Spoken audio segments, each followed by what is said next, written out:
Boa tarde, pessoal. Dando continuidade aos nossos estudos, nós estamos trabalhando textos complexos familiares na formação do indivíduo, ele está nos outros escritos, e nós estamos na parte do complexo de Édipo. Nós paramos na página 57. E aí, só para retomar alguns pontos do que a gente já, né, trabalhou aqui com relação ao complexo de Édipo, o primeiro ponto foi o Lacan coloca que traz uma ênfase ao Freud e a esse trabalho que o Freud faz ao observar, fazer uma análise das neuroses para trazer luz a essa noção de complexo que ele vai trazer, né? Então a gente passou um pouquinho por aqui, a gente falou um pouquinho sobre essa noção de frustração na criança, da interdição sexual, a questão de ideal do eu e eu ideal. Passamos também pelo esse ponto do complexo de Édipo, marcar os níveis do psiquismo, né, e algumas diferenças com relação, não é uma teoria evolucionista ali com relação à sexualidade infantil, mas vai influenciando como a maturação da sexualidade vai acontecer. Tanto é que nós paramos na página 57 nesse parágrafo que fala justamente sobre essa noção de maturação, né? O Lacan coloca assim: esse papel do Édipo seria correlato à maturação da sexualidade. Esse papel, e ele estava falando antes das vivências, da quantidade de energia, ele estava retomando alguns pontos nesse sentido. Então, a gente pensar nessa noção de maturação da sexualidade. A atitude instaurada pela tendência genital cristalizaria, conforme seu tipo normal, a relação vital com a realidade. Esse é um ponto também que a gente viu desde do encontro passado, né, como está antes na página 56, como influencia o complexo psicológico na constituição de uma realidade. E o que a gente vai entender depois como essa realidade discursiva. Por isso que tem algumas histórias que a gente tem da infância sobre, né, com os irmãos ou com os pais, com primos. E tem algumas dessas histórias que a gente não sabe nem ali de fato se são verdades, mas que foi criada uma realidade discursiva a partir disso. Seja, como a gente colocou, comparando ali com o complexo de intrusão, por exemplo, então, depois que meu irmão nasceu, e aí continue como quiser, né? Meus pais deram mais atenção a ele, ou a minha vida ficou mais difícil, ou ficou melhor para mim, porque agora eu sou o mais velho, quem manda nas coisas, enfim. Essa narrativa que a gente vai contando tem a ver com essa construção dessa realidade, uma realidade discursiva. E aí, aqui na página 57 o Lacan retoma essa noção de realidade. Essa atitude é caracterizada pelos termos dom e sacrifício, termos grandiosos, mas cujo sentido permanece ambíguo e hesita entre a defesa e a renúncia. Através deles, uma concepção audaciosa reencontra o conforto secreto de um tema moralizante. Na passagem da captação para a oblatividade, confunde-se como bem se entende provação vital com provação moral. Então, o que teria a ver com essa parte de um registro biológico mesmo, vital, questões de sobrevivência, e o que teria a ver com essa aprovação, moral, no caso. Essa concepção pode ser definida como uma psicogênese analógica. Ela é conforme ao defeito mais marcante da doutrina analítica, desprezar a estrutura em prol do dinamismo.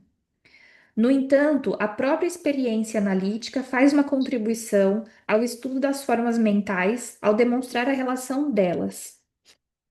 E aí, agora a gente passando na página 58.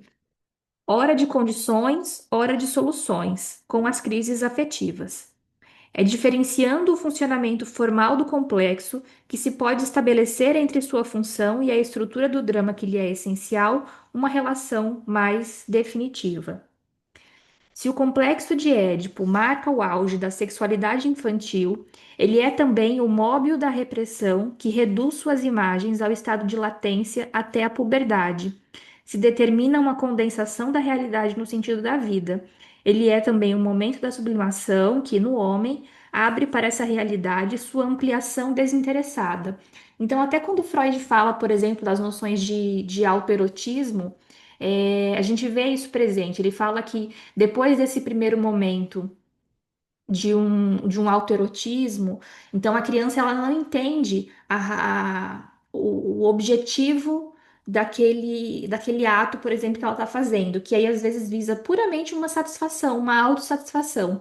Só que nesse estágio ali, um bebezinho, por exemplo, quando ele mexe nos órgãos genitais e ele tem uma sensação de um riso, por exemplo, ali ele não está tendo uma associação com algo sexual, no sentido de sexualidade do adulto, como a gente entende. Então, o Freud ele já fala isso, e o Lacan retoma agora, que isso vai ficar adormecido até o período da puberdade, que aí é quando ele retoma esse autoerotismo, vamos dizer assim, com a masturbação, por exemplo, com a compreensão daquilo como algo que dá prazer. Mas aí já de uma outra ordem, passado todo esse período, a sexualidade ali de forma mais adormecida. Por isso que nas brincadeiras ali de criança, né, a gente não vê a malícia, porque ainda está nessa fase, nesse estado de latência da sexualidade infantil. Então, as crianças elas não têm esse objetivo dessa compreensão de que há algo ali da ordem da sexualidade, né? Elas vão brincar, vão despertar o lúdico e é nessas relações com as outras crianças, sem essa intenção, né? E que isso vai vir depois. As formas sob as quais se perpetuam esses efeitos são designadas de supereu ou ideal do eu, conforme sejam, para o sujeito, conscientes ou inconscientes. Elas reproduzem, como se costuma dizer, a imago do genitor do mesmo sexo, assim contribuindo o ideal do eu para o conformismo sexual do psiquismo. Mas a imago do pai, segundo a doutrina, teria nessas duas funções um papel prototípico em razão da dominação masculina. Quanto à repressão da sexualidade, essa concepção repousa, como indicamos, na fantasia da castração. Se a doutrina a relaciona com uma ameaça real, é porque, antes de mais nada, genialmente dinamicista para reconhecer tendências, Freud se manteve fechado pelo atomismo tradicional para a ideia da autonomia das formas. Assim é que, ao observar a existência da mesma fantasia na menina, ou de uma imagem fálica da mãe nos dois sexos, viu-se coagido a explicar esses fatos por revelações precoces da dominação masculina. Revelações estas que conduziram a menina à nostalgia da virilidade, a criança a conceber a sua mãe como viril. Aqui pensando, por exemplo, num significante fálico, como a mãe é aquela que tem o poder, a mãe é aquela que manda. Você tem que falar com a sua mãe, né? Tipo assim, eu não mando nada, você tem que falar com a sua mãe. Então tem essa virilidade, e a gente pode pensar aí no sentido do significante fálico. Uma gênese que, apesar de encontrar um fundamento na identificação, requer em seu uso uma tal sobrecarga de mecanismos que parece errada. Ora, o material da experiência analítica sugere uma interpretação diferente. A fantasia da castração é precedida com efeito por toda uma série de fantasias de despedaçamento do corpo, que regridem da desarticulação e do desmembramento, passando pela evisceração, pelo desventramento, até a devoração e o sepultamento. Mas a gente lembrar sempre que isso é simbólico, né? Então, até essa noção de castração ele deixa muito claro aqui. Não é uma ameaça real, e não é algo que é dito, né? Mas que inconscientemente acaba sendo internalizado nessa relação triangular ali entre a criança, a mãe e o pai. E quando, de novo, né, quando eu falo mãe e pai, essas figuras de cuidado que estão exercendo essas funções. O exame dessas fantasias revela que sua série se inscreve numa forma de penetração, de sentido simultaneamente destrutivo e investigador, que visa o segredo do seio materno, mas que essa relação é vivida pelo sujeito de um modo mais ambivalente em proporção a seu arcaísmo. Contudo, os estudiosos que melhor compreenderam a origem materna dessas fantasias, e aqui ele faz um adendo para Melanie Klein. Atém-se apenas à simetria e à extensão que elas conferem à formação do Édipo, revelando, por exemplo, a nostalgia da maternidade no menino. Seu interesse prende-se, a nosso ver, à evidente irrealidade da estrutura delas. O exame das fantasias que encontramos nos sonhos e em certos impulsos permite afirmar que elas não se relacionam com nenhum corpo real, mas com um manequim heteróclito, uma boneca barroca, um troféu de membros em que convém reconhecer o objeto narcísico cuja gênese evocamos mais acima condicionada pela precedência, no homem, das formas imaginárias do corpo sobre o domínio do corpo próprio, pelo valor de defesa que o sujeito dá a essas formas, contra a angústia da dilaceração vital, que é a obra da permutação. Então, às vezes até nas brincadeiras de criança ou nas crianças que fazem análise, quem atende criança aqui vai ter a oportunidade de ver isso, existe uma série de fantasias ali com relação à família, com relação ao pai, à mãe, e que às vezes isso é visto e que não pode ser entendido na sua literalidade, né? Ele coloca aqui que isso não se relaciona necessariamente com esse corpo real, mas com o que há de imaginário em torno daquilo e que vai formando essa relação com essas figuras mesmo, com o pai, com a mãe. E aí ele continua, né? A fantasia de castração relaciona-se com esse mesmo objeto. Sua forma, nascida antes de qualquer demarcação do corpo próprio, antes de qualquer distinção de uma ameaça do adulto, não depende do sexo do sujeito e mais determina do que sofre as fórmulas da tradição educacional. Ela representa a defesa que o eu narcísico, identificado com seu duplo especular, opõe à renovação da angústia, que num primeiro momento do Édipo tende a abalá-lo. Crise que menos causa a irrupção do desejo genital no sujeito do que o objeto que ele reatualiza, ou seja, a mãe. A angústia, despertada por esse objeto, o sujeito responde produzindo a rejeição masoquista mediante a qual superou sua perda primordial, mas ele a põe em prática conforme a estrutura que adquiriu, isto é, numa localização imaginária da tendência. Então, essa rejeição masoquista às vezes é visto em algumas cenas assim em que a criança passa a rejeitar a mãe, por exemplo. Do nada, a criança começa a criar uma relação de rivalidade ali com a mãe, uma rejeição. Pode ser essa noção dessa rejeição masoquista, superando essa perda primordial. Então, é num sentido mais ou menos assim: se ela não é minha, né? Se ela não é só minha mãe, ou só minha, inteiramente minha, então eu não quero ela, eu a rejeito. Então, dá para a gente pensar nessa angústia despertada pelo objeto aqui que ele fala. Tal gênese da repressão sexual não deixa de ter uma referência sociológica.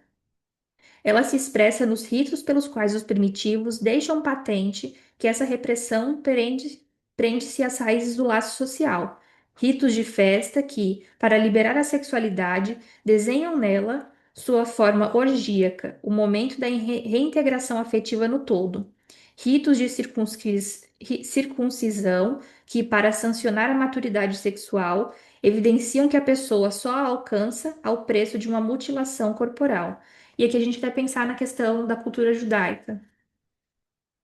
Para definir no plano psicológico essa gênese de repressão, devemos reconhecer na fantasia de castração o jogo imaginário que a condiciona e na mãe o objeto que a determina. Essa é a forma radical das contrapulsões que se revelam à experiência analítica como constituindo o núcleo mais arcaico do supereu e representando a mais maciça repressão. Na página 60 agora. Essa força se distribui com a diferenciação dessa forma, isto é, com a progressão pela qual o sujeito discerne a instância repressora na autoridade do adulto. Seria impossível compreendermos de outro modo o fato, aparentemente contrário à teoria, de que o rigor com que o supereu inibe as funções do sujeito tende a se estabelecer na proporção inversa aos traços de severidade reais na educação. Embora o supereu já receba da simples repressão materna, disciplinas do desmame e dos esfínteres, traços de realidade, é no complexo de Édipo que ele ultrapassa a sua forma narcísica. Então, enquanto ainda tá nessa fase do desmame, do complexo do desmame, ainda é tudo muito narcísico, tudo é muito centrado no eu. Então, eu e o peito da minha mãe, e a amamentação, e a minha alimentação, e o meu prazer. Então, é mais no complexo de Édipo, então essa criança já está um pouquinho maior, que esses referenciais vão, às vezes, triangulando de forma diferente, ou tendo outros referenciais, né? Então, acaba sendo um pouquinho diferente aqui. Por isso que ele coloca, né? Embora o superior já receba uma repressão materna, então, assim, ó, não vai mais mamar, né? Ou, né, dos esfíncteres, vai desfraldar, né? Não vai mais fazer xixi na fraldinha, vai ter que ir pro piniquinho ou pro vaso, consequentemente. Então, é no complexo de Édipo que isso ultrapassa um pouco mais. Então, é como se a mãe ganhasse um pouco mais de autoridade nesse sentido também. Aqui se introduz o papel desse complexo na sublimação da realidade. Devemos partir para compreendê-lo do momento em que a doutrina mostra a solução do drama, a saber, da forma que ela descobriu neste, da identificação. De fato, é em razão de uma identificação do sujeito com a imagem do genitor do mesmo sexo que o supereu e o ideal do eu podem revelar à experiência traços conformes às particularidades dessa imagem. Então, o menino se identificando com o pai, a menina se identificando com a mãe. A doutrina vê nisso a obra de um narcisismo secundário. Ela não distingue essa identificação da identificação narcísica. Há igualmente uma assimilação do sujeito ao objeto. Ela não vê nisso outra diferença senão a constituição, com o desejo de piano, de um objeto de maior realidade, opondo-se a um eu mais bem formado. Da frustração desse desejo resultaria, segundo as constantes do hedonismo, o retorno do sujeito à sua voracidade primordial de assimilação e da formação do eu, uma introjeção imperfeita do objeto. A imago, para se impor ao sujeito, justapõe-se somente ao eu, nas duas exclusões do inconsciente e do ideal. Uma análise mais estrutural da identificação Então, edipiana, diga. rapidinho, eu não entendi o que seria esse retorno do sujeito à voracidade primordial de assimilação. O que é que ele quer dizer assim, com isso?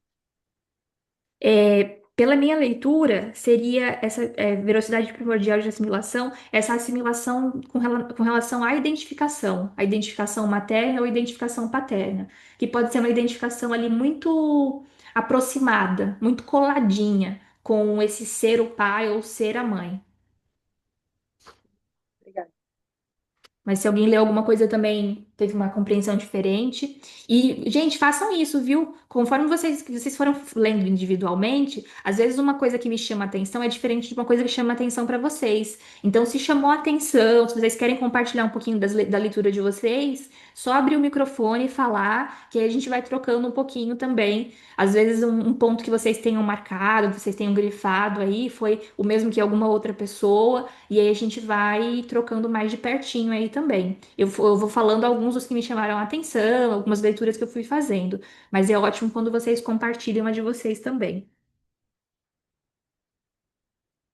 Deixa eu ver mais alguma coisa queiram trazer? Diga, É, Diana.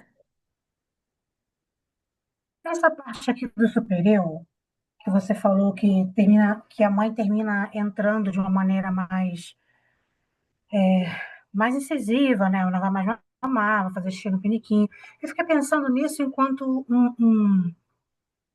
uma questão bem primitiva daquilo que lá na frente ele vai falar sobre, sobre a falta, né? Sobre a falta como a possibilidade também de aquele sujeitinho desejar. Mas no sentido de que qualquer coisa pode simbolizar essa falta, né? E também uma relação com o desejo. O que que a minha mãe vai buscar para além de mim? Se essa construçãozinha aqui talvez pudesse ser uma coisa bem primitiva daquilo que ele vai falar lá depois, sobre esse lugar da falta, do desejo, daquilo que que o sujeito vai interpretar com aquilo que a mãe quer, enfim, naquela fase bem, bem primitiva mesmo, desse lugar da falta do Isso, porque em alguma medida, né, a gente está falando do campo dos ideais, mas logo depois que a gente trabalha o campo dos ideais, por exemplo, a gente vai estar falando da noção de desejo e de demanda. Então, por exemplo, o que que é, se a gente for pensar na pergunta do desejo, inconscientemente é o que que essa mãe quer que eu seja? Ou quem que eu sou no desejo dessa mãe? É claro que no adulto isso vem de forma articulada, de forma diferente, né? Mas na criança, primitivamente, como você falou, é um começo ali. No sentido de, por exemplo, quando a criança acerta o xixi, vai, ao invés de fazer na fralda, vai lá no piniquinho, a mãe faz uma festa e dá parabéns né, dá alguma coisa simbólica ali para mostrar que, ó, esse é o jeito certo. Então já vai começando a se criar isso, do que minha mãe quer de mim, inconscientemente, né? É claro que ali tem uma parte mais de comportamento, não tem como a gente negar, de reforço, de acertar e ter esse reforço, mas em alguma medida seria o começo, algo muito primitivo, para depois ser o que vai se estabelecer enquanto o que essa mãe quer de mim de fato, né? Pensando no desejo inconsciente. Então, ser objeto de desejo dessa mãe, satisfazer os desejos dessa mãe, ser quem essa mãe quer que eu seja. Ou, né, não é nem assim que essa mãe espera, mas o que eu imaginariamente, né, produzo sobre essa mãe desejar algo para mim ou não. Então, aqui dá para a gente pensar num primitivo mesmo disso. Aqui, ainda mais voltado para uma questão mais de comportamento, mas se a gente for pensar nas falas que ditam o comportamento, aqui já está inserido também um pouco isso da demanda de amor. Interessante pensar assim, que aí não fica só nessa coisa muito primitiva, mas algo que depois vai fazer a gente pensar na relação com a falta, com o desejo, com demanda. E que isso a gente, em crianças pequenas, a gente já vê, né? Quem atende criança pequena sabe. Tem gente que fala, ah, mas como que é a supervisão, fazer a supervisão de casos de criança? A gente vai trabalhar com a teoria do significante da mesma forma. A diferença, às vezes, são os recursos que a gente precisa utilizar para fazer esse movimento mesmo discursivo. Mas para a criança poder falar, então, às vezes, você tem que partir mais para algo do lúdico, da brincadeira, do jogo. Mas é impressionante o como, às vezes, por exemplo, uma criança pega um brinquedo. Vamos supor, um dinossauro de brinquedo, e o quanto ela vai montar uma casa com aquele dinossauro de brinquedo. E quem que é o dinossauro? Ah, o dinossauro. E aí a gente vai pensando nessas associações que a criança vai fazendo. E aí ela vai se colocando também nessa cena, em quem que ela é, seja um bonequinho também, um animalzinho que vai compor essa casa, essa família. E aí, como que vai ser composto isso? Uma casa que é muito cheia, uma casa que é vazia, que tem só, né, a mãe, o pai e o filho, ou é uma casa que tem muita gente? E quem são essas pessoas, né? Então tem muito a ver, ela é ativa nessa formação. Sim, é muito disso. E a gente pensar que ali já vai haver algo muito estabelecido ali que a gente pode ler. Esses significantes, que a gente pode ler as articulações, que às vezes, com o passar do tempo, a gente consegue ler algo da demanda, né, a partir da repetição significante. Então, a estrutura do caso em si vai ser baseada nos significantes. E independente ali, né, de se é um significantes formulados por um adulto ou na leitura de um caso de uma criança. Mas a gente vai ver essas mesmas estruturas. Então é interessante para a gente entender que não é só um adultinho em miniatura, mas que algo do inconsciente já está presente ali naquela criança, que já passou ali, já passou pela fase do complexo de Édipo, que já tem essa noção de quem manda, como é que é a ordem do pai, a ordem da mãe, e agora vai entrar uma outra pessoa em cena, que é a analista, e que também exerce uma certa relação de poder. Então, o analista também vai falar: olha, não pode mexer aí, vamos fazer isso, vamos brincar com esse brinquedo aqui. Vamos pegar esses elementos, ou você não pode fazer tal coisa, você não pode, sei lá, pintar o divã, você vai pintar aqui esse papel, essa tela que a gente está brincando. Então já começa aí a instaurar também uma outra figura de autoridade, né? E que depois na escola isso vai vir com as professoras e tudo mais. E essa relação que vai se estabelecendo do sujeito com o outro. Então, com a criança também, né? Vai ter uma relação de sujeito com o outro, com os grandes outros, como que é com esses grandes outros, né? Então, esses pequenos outros que estão no lugar de grande outro. Deixa eu ver agora. Me perdi. A gente tá na 60. Lorena, Diga, eu Gabi. tenho uma dúvida antes, rapidinho. No começo dessa página, da página 60, né? No primeiro parágrafo, teve uma coisa que eu fiquei com dúvida, assim, quando eu li, que ele fala assim, na metade do parágrafo, seria impossível compreendermos de outro modo o fato, aparentemente contrário à teoria, de que o rigor com que o superior inibe as funções do sujeito tende a se estabelecer em proporção inversa aos traços de severidade reais da educação. Quando eu li, assim, no meu senso comum, eu achei que era o contrário. Que, tipo, quanto mais fosse severa a educação, seria proporcionalmente estabelecido o superior, né? Ele fala aqui que estabelece na proporção inversa aos traços de severidade reais da educação. Aí eu fiquei sem entender, assim. O rigor com que o supereu inibe as funções do sujeito tende a se estabelecer na proporção inversa aos traços de severidade reais da educação. Embora o superior já receba da simples repressão materna traços da realidade, é no complexo de Édipo que se ultrapassa a forma narcísica. É, e assim, não vai ter muito um determinismo, porque, por exemplo, crianças que tiveram uma formação muito severa, elas podem ter esse supereu, ou, né, essa noção de uma severidade consigo mesma, ou podem ser do movimento oposto. Então, não me ateria muito a essa noção de é o contrário. Senão a gente teria um manual de como criar as crianças. Então, não vamos ser muito severo também para que essa criança não seja muito severa consigo mesma.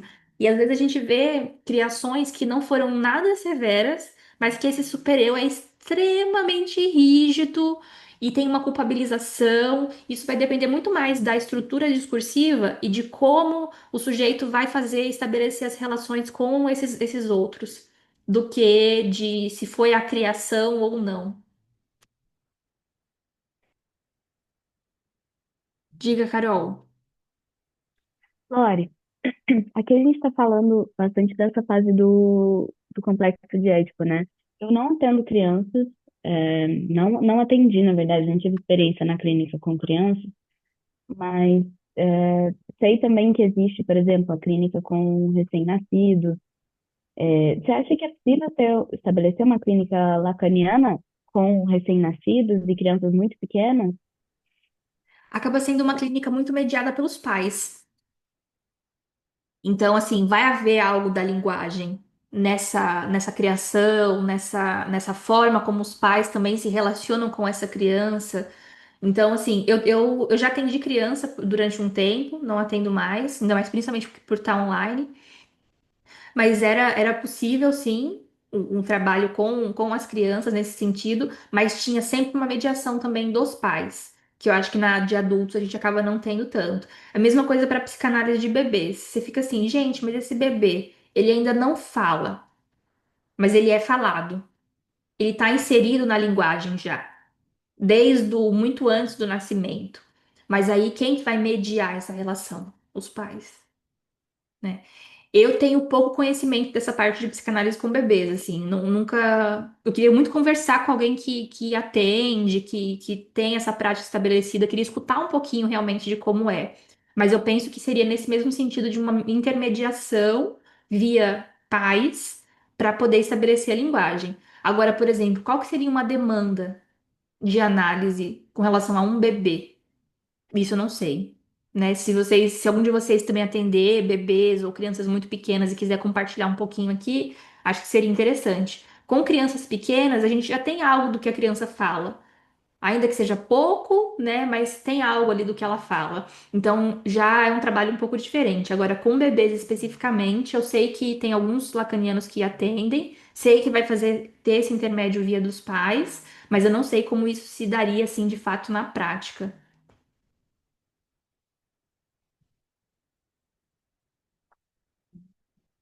Deixa eu ver, tem dois comentários aqui que eu acabei não vendo. A Carolina falou justamente porque a criança é ativa e não passiva. Ah, quanto que a gente estava falando. É, ela vai estabelecer uma relação com a linguagem. Então, ela não vai ser só falada, mas ela também fala e ela vai se contrapor ou não, né? Vai depender de vários fatores. E a Diana colocou, parece uma busca da relação de causalidade. Causalidade com relação ao que é essa coisa da severidade ou essa coisa dos bebês? Dos bebês. Ah. É uma incógnita, assim, é diferente, né? Mas parece que busca por uma relação de causalidade, né? Vou procurar saber, é interessante. É, eu acho que daqui ninguém atende bebês, mas seria interessante a gente ter. Se alguém depois conversar com alguém e quiser compartilhar um pouquinho de como foi essa conversa, ou esses pontos assim principais de como seria, é interessante para a gente conhecer. Para a gente não ficar muito numa postura assim de não é psicanálise. Porque é a mesma coisa que a gente acaba fazendo com, ah, então eu vou estudar as questões de racialidade. Não, mas aí isso não é psicanálise. Eu vou trabalhar com social. Ah, mas aí isso não é psicanálise.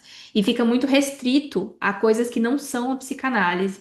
Tá, mas vamos entender do que se está falando sobre isso, e respeitar as clínicas, né? Eu acho que a psicanálise é muito plural nesse sentido. Se alguém fala que tem um trabalho que é possível, ela explica pra gente, ela se embasa na teoria lacaniana, como a gente está estudando aqui, para poder estabelecer isso. Quem sou eu para dizer que existe, que não existe, que faz, que não faz, né? Senão, acho que a gente vai ficando muito restrito mesmo. Não é sobre fazer qualquer coisa em nome da psicanálise lacaniana, mas poder escutar aqueles que estão produzindo, que estão estudando e estão usando a teoria para embasar suas práticas, né? Acho que tem uma razão, assim, da gente ter essa escuta para quem faz diferente também, né? E lembrar que não existe só a psicanálise lacaniana, né, gente? Existem tantas psicanálises por aí, tantos outros autores. Agora há pouco mesmo, Lacan tá falando da Melanie Klein. Ele mete muito pau nela, ele fala, ele critica muito o trabalho dela, mas ele tá o tempo todo falando sobre os trabalhos dela, ele trabalha casos clínicos dela. Então ele estuda, minimamente a gente precisa estudar para saber também o que pontos teóricos a gente concorda, quais pontos a gente discorda. Deixa eu ver o que mais tem. Ah, a Kelly fez uma recomendação aqui, o pessoal da estante psicanalítica aborda o assunto da clínica com bebês.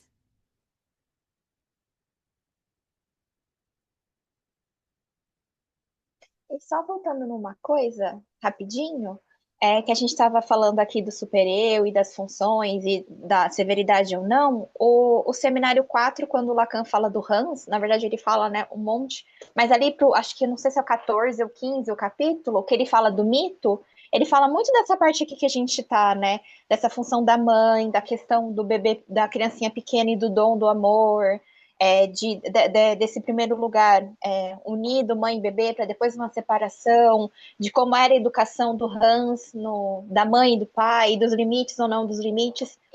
Eu acho que fala muito com elementos aqui que acho que talvez o Lacan estivesse começando, né, ali para entender a frustração. Então, acho que o 14, o 15, o 16 lá do Seminário 4 nos ajudam a pensar uma série de coisas que ele vai colocando aqui, né, como pontos que ele passa e lá ele se detém ainda mais. E foi uma ótima lembrança, Camila, do Seminário 4. Acho que quem tem interesse nessa parte, assim, Seminário 4 fala muito sobre essa primeira formação ali da criança. Acho bem interessante. E mandaram outra recomendação aqui que foi da Rosa Maria.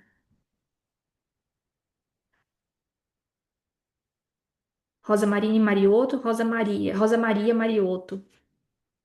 Ótimo, ficam aí de indicações. E indicação do Seminário 4 para aprofundar mais nesse tema. Seminário 4 é a relação de objeto. Então, tem tudo a ver com o que a gente está falando, né? Deixa eu ver, até me perdi aqui. A gente está no uma análise mais estrutural, no final da página 60, é isso, né? Uma análise mais estrutural da identificação edipiana permite, no entanto, reconhecer nela uma forma mais distintiva. O que aparece primeiramente é a antinomia das funções desempenhadas no sujeito pela imago parental. Então, por um lado, ela inibe a função sexual sob uma forma inconsciente, pois a experiência mostra que a ação do supereu contra as repetições da tendência permanece tão inconsciente quando a tendência permanece recalcada.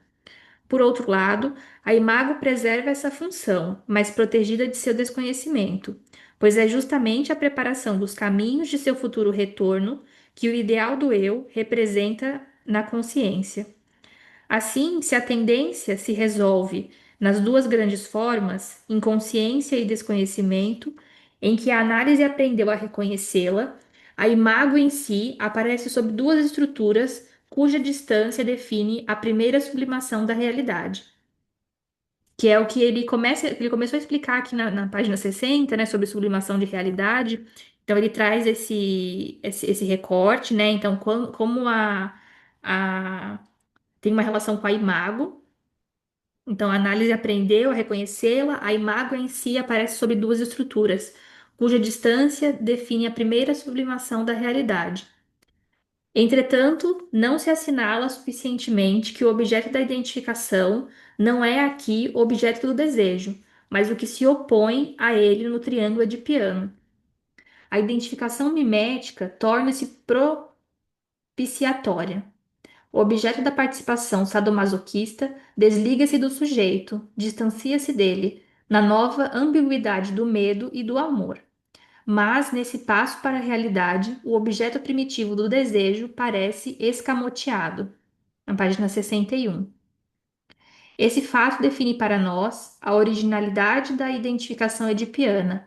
Ele nos parece indicar que, no complexo de Édipo, não é o momento do desejo que erige o objeto em sua nova realidade, mas sim o da defesa narcísica do sujeito. Então, aqui, né, se a gente for pensar no adulto, estaria mais relacionado a esse momento em que o desejo erige o objeto na nova realidade. Nesse momento ainda do complexo de Édipo, seria dessa defesa narcísica do sujeito, nessa relação de triangulação com a figura paterna e a figura materna. Que aí, como ele vai explicar aqui, né, como se tivesse um obstáculo a ser superado. Então, tem um objeto de amor e tem uma noção de um obstáculo ali. Esse momento, ao fazer-se surgir o objeto situado por sua posição como obstáculo ao desejo, mostra-se aureolado pela transgressão sentida como perigosa. Ele se afigura ao eu, ao mesmo tempo, como apoio de sua defesa e exemplo de seu triunfo. É por isso que esse objeto normalmente vem preencher a moldura do duplo em que o eu se identificou inicialmente, e pela qual ela ainda pode confundir-se com o outro. Ele traz para o eu uma segurança, ao reforçar essa moldura, mas, ao mesmo tempo, opõe-se a ele como um ideal que alternadamente o exalta e o deprime. Esse momento do Édipo fornece o protótipo da sublimação, tanto pelo papel de presença mascarada que a tendência desempenha nele, quanto pela forma que ele reveste o objeto.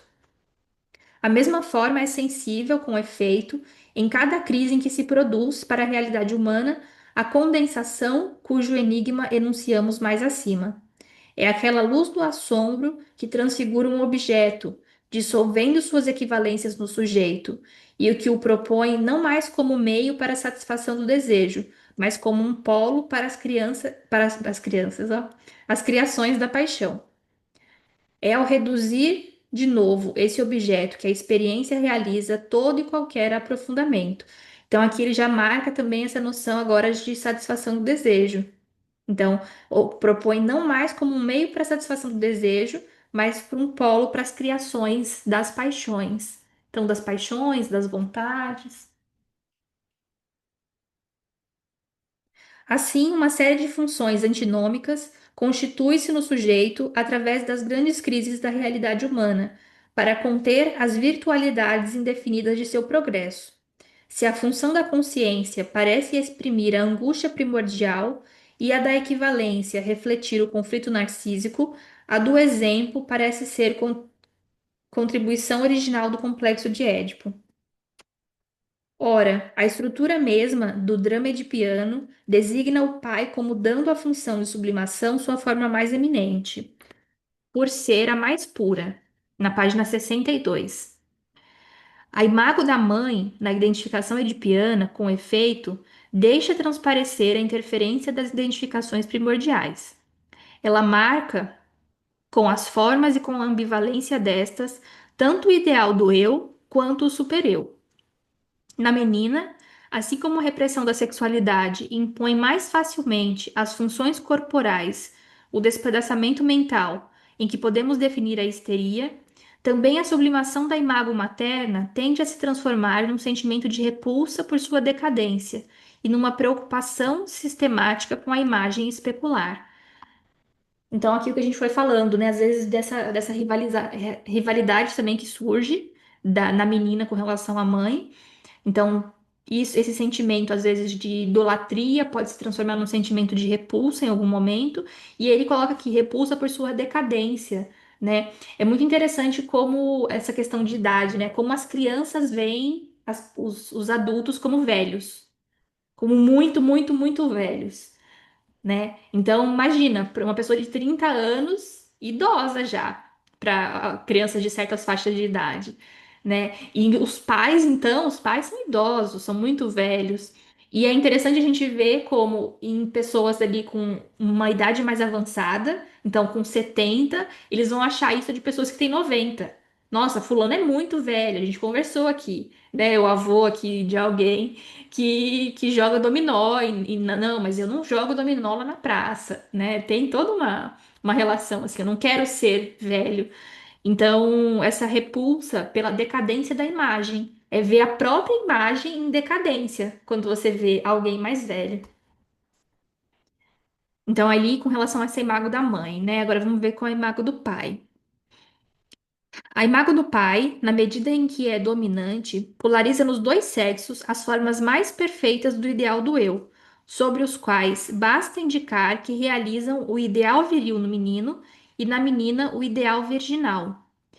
Ao contrário, nas formas diminuídas dessa imago, podemos assinalar as lesões físicas, especialmente aquelas que a apresentam como deformada ou cega, por desviarem a energia de sublimação de sua direção criadora e favorecem sua reclusão num ideal qualquer de integridade narcísica. A morte do pai, seja qual for a etapa do desenvolvimento em que se produz e conforme o grau de consumação do Édipo, tende do mesmo modo a estancar o progresso da realidade, paralisando-o. A experiência, ao relacionar com essa causa um grande número de neuroses e sua gravidade, contradiz, portanto, a orientação teórica que aponta como seu principal agente a ameaça da força paterna. Então, isso, né, isso a gente vê na clínica muito, muito comumente, de pessoas que perderam o pai ou a mãe. E algumas dessas pessoas perderam o pai, vou colocar o exemplo do pai, que é o que ele está trabalhando aqui, muito cedo. Então, às vezes, em idades anteriores à passagem do complexo de Édipo. Então, para entender que vai ser diferente alguém que perdeu o pai antes dessa passagem, então ali muito, muito bebezinho ainda, e alguém que aconteceu isso depois. Então, como que essa imagem foi ali assimilada, internalizada, o que que é dito dessa figura que se perdeu, se é dito ou se não é dito, ou se vira ali assunto proibido dentro da casa, dentro da família, como que vão ser outras substituições com relação a isso. Então, se vem uma outra figura paterna, como que é dito essa nova figura paterna com relação à figura paterna, o pai ali, a figura paterna que faleceu, que veio a falecer. Então, como isso vai gerando variações na forma como cada pessoa vai passando, por exemplo, pelo complexo de Édipo e vai internalizando essas noções de funções ali, enquanto às vezes sofrimentos. Pode ser que pessoas lidem muito bem com falecimentos, ou não. Ou como ele colocou aqui, né? paralisando, estancando o progresso da realidade, paralisando. Então, o quanto às vezes, até pensando em como o luto foi se estabelecendo nas pessoas daquela família e dentro daquela unidade familiar. Se é um luto que foi elaborado, que foi trabalhado, ou é um luto muito mal elaborado, o quanto isso não vai influenciando também em como a criança vai crescer e vai dizer dessa perda, né? Então, pensar nessa. Isso é uma coisa que a gente escuta bastante sobre as perdas familiares. E isso, às vezes, com relação. Aqui está muito focado com relação à figura de cuidado, né? Principalmente por conta dessa passagem do complexo de Édipo. Mas a gente vai escutar isso em diversas fases ali, avós, e o quanto isso também vai influenciando nessa referência. Então, às vezes, uma criança tem como referência um avô. Não necessariamente foi o avô que esteve dentro do seu complexo de Édipo, foi a figura do pai mesmo, mas ainda assim, por essa noção de identificação, pode ser que houvesse uma identificação muito forte com o avô. E aí estabelecer toda uma relação complicada ali com relação a esse luto. Vou continuar mais um pouquinho aqui. Cadê? Se ficou evidente na análise psicológica do Édipo que ele deve ser compreendido em função de seus antecedentes narcísicos, isso não quer dizer que ele se funde fora da relatividade sociológica. O móvel mais decisivo de seus efeitos psíquicos, com efeito, prende-se a que a imago do pai concentra em si a função de repressão juntamente com a de sublimação. Mas isso é obra de uma determinação social e da família patriarcal. A autoridade familiar nas culturas matriarcais não é representada pelo pai, e sim comumente pelo tio materno, um etnólogo que norteou seu conhecimento pela psicanálise, Malinowski, soube penetrar nas incidências psíquicas desse fato. Se o tio materno exerce o apadrinhamento social de guardião dos tabus familiares e de iniciador nos ritos tribais, o pai, liberado de qualquer função repressora, representa um papel de patronagem mais familiar, de mestre nas técnicas e tutor da audácia das iniciativas. Então, percebem que aqui ele dá esse exemplo e fica muito claro isso que a gente falou sobre função. Então, aqui não é o pai que está exercendo essa função paterna, é o tio materno, né? É o tio materno que exerce essa função de repressão, essa autoridade. E então, quem vai estar nessa função paterna é o tio materno. Então, fica bem claro já que é uma questão de função e não de ser o pai, ser a mãe.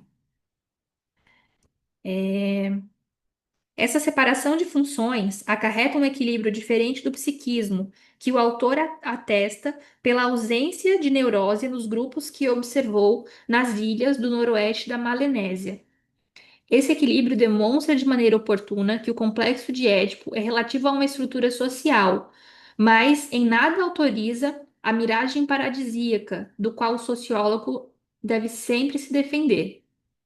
A harmonia que ela comporta, com efeito, opõe-se à estereotipia que marca, em semelhantes culturas, as criações da personalidade, desde a arte até a moral, e devemos reconhecer nesse revés, em conformidade com a atual teoria do Édipo, o quanto o impulso das sublimações é dominado pela repressão social, quando essas duas funções são separadas. Então, aqui também ele falando dessa noção da repressão social, essa repressão social que tem a ver com fatores culturais também, por exemplo, a gente pode ver que hoje, então, a gente pode